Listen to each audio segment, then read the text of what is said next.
And it started off on CNBC. We have some video that we're going to roll for you here in just a second of CNBC hosts and anchors responding to really devastating new job numbers coming in from the Biden administration, coming into the Biden administration. Essentially, what happened was Steve Leisman, or Leisman, not sure how to pronounce it.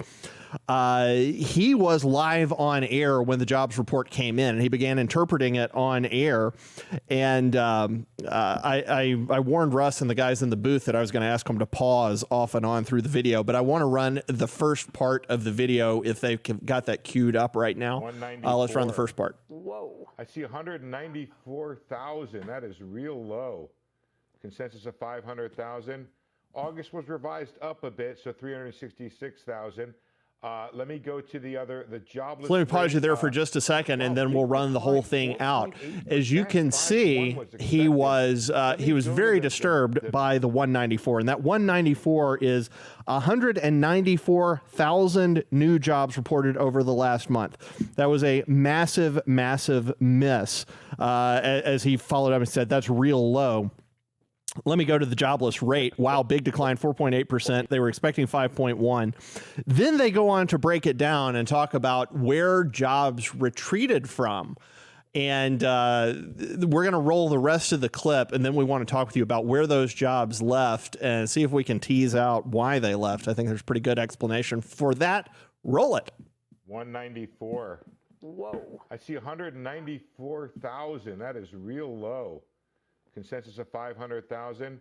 August was revised up a bit, so 366,000.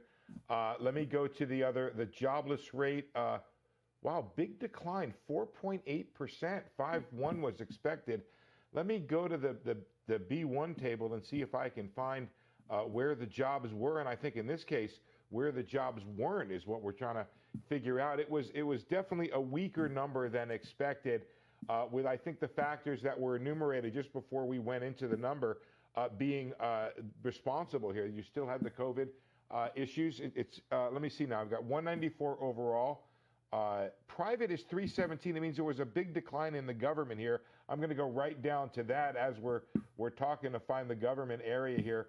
Government minus 123 with a big decline in local government education. So I guess you had the addition in August, came off in September. That leisure and hospitality, 74,000. That's not the kind of numbers we need from that sector to drive the employment that we need. I'm going to see if I can find retail here. Well, just want to real quick. Yeah, nothing really going on in leisure and hospitality. Declines in nursing. Where else do we have any declines? Not any big declines here. Just not, Becky, the numbers that you need to make this put people back to work right now. September now coming in weaker than August, which was revised higher. And I think that's the big number. That's the big story here. So Mediaite's coverage of that clip and the response ended with this graph. It's the second consecutive month the network has expressed shock at employment reports falling short of expectations. The economy added 235,000 jobs in August, a third of the anticipated 720,000. Tara, are you at all surprised that we're not, for some reason, there still seem to be a ton of unemployed people in America? I'm not surprised at all. I think that when COVID happened, that really changed people's perception of what they actually needed to do just going forward. People got really comfortable being at home. People got comfortable working from home.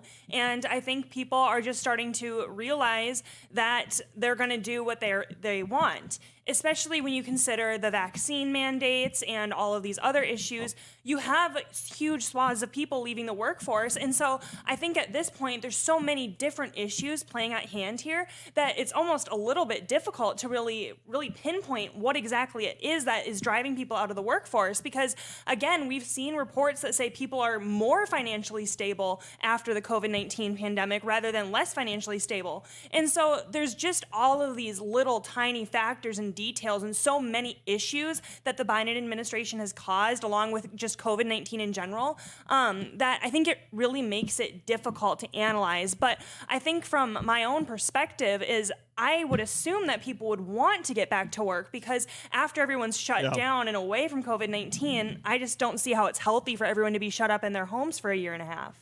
So I agree. Mediaite reported that economists attributed the lack of hiring at least partially to sustained COVID-19 mania, as you said, particularly in education, where unemployment declined 144,000 by 144,000 among local governments and 17,000 among state governments.